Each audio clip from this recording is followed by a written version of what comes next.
So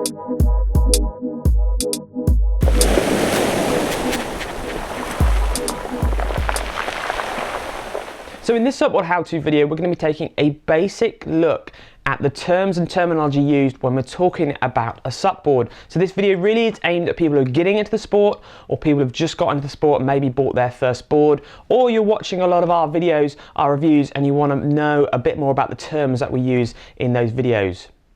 So a stand-up paddleboard, or SUP for short, has got many different parts of the board. Starting off at the front, you've got the nose of the board. Boards come with lots of different nose shape. This board here, the blue board, has a round nose, which you'll find on most all-round SUPs when you get into the sport for the first time.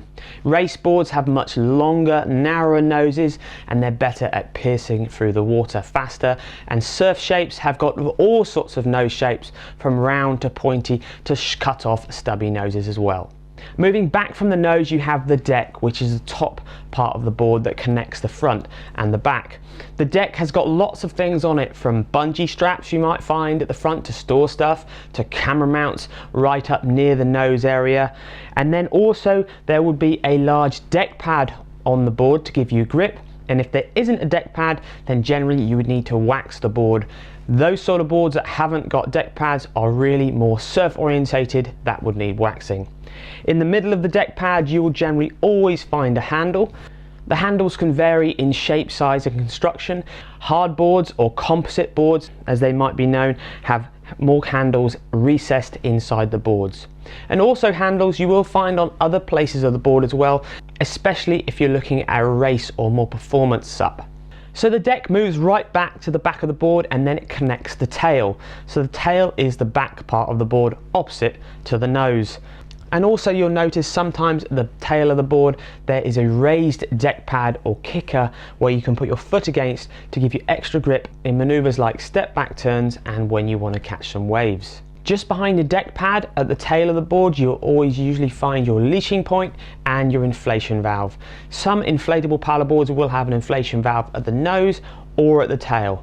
It's really up to the brand's preference. And as far as a leashing point is concerned, 95% of boards will have a leashing point at the back. So when you fall off, the board is easy, you can easily pull the board back in towards you. Sometimes there will be leashing points in the middle part of the board, but this is generally more for racing boards when you want to release yourself from the board quickly and run up the beach. So for most boards, the leashing point will be at the back.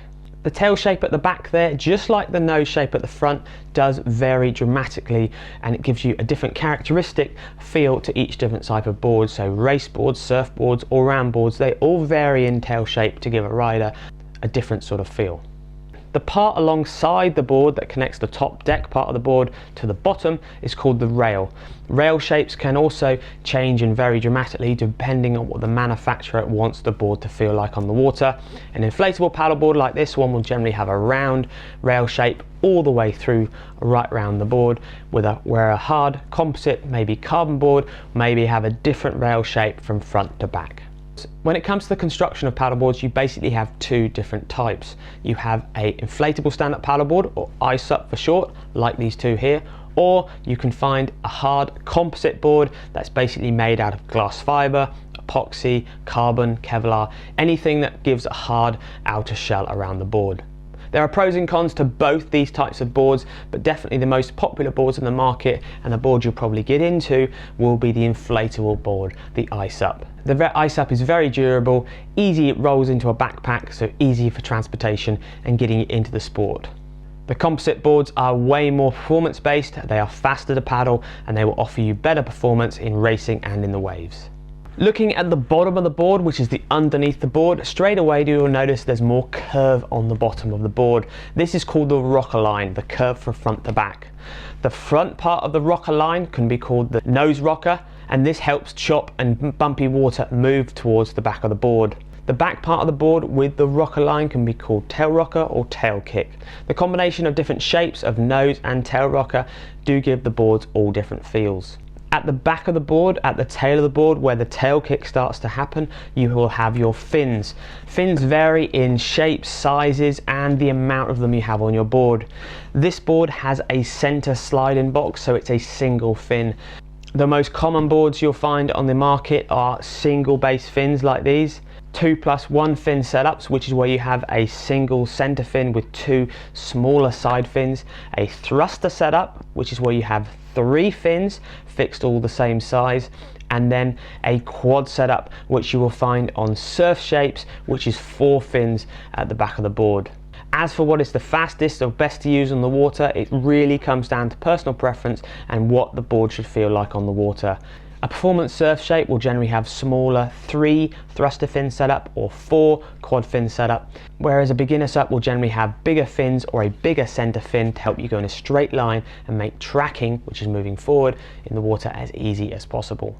And to finish off, something you're bound to come across is dimensions of the boards. You will always hear the boards in length, so this board here is 10'6". You will always hear the board's width. This one here is 32 inches wide. You will always hear the board's thickness. This one here is 6 inches thick. Boards all do come in different thicknesses, which then does change the performance and the feel of the boards, but it also changes the amount of volume or air or area inside the board. The higher the volume, the more weight you can put on the board. The lower the volume, the more the board's going to be tippy and maybe go underwater slightly.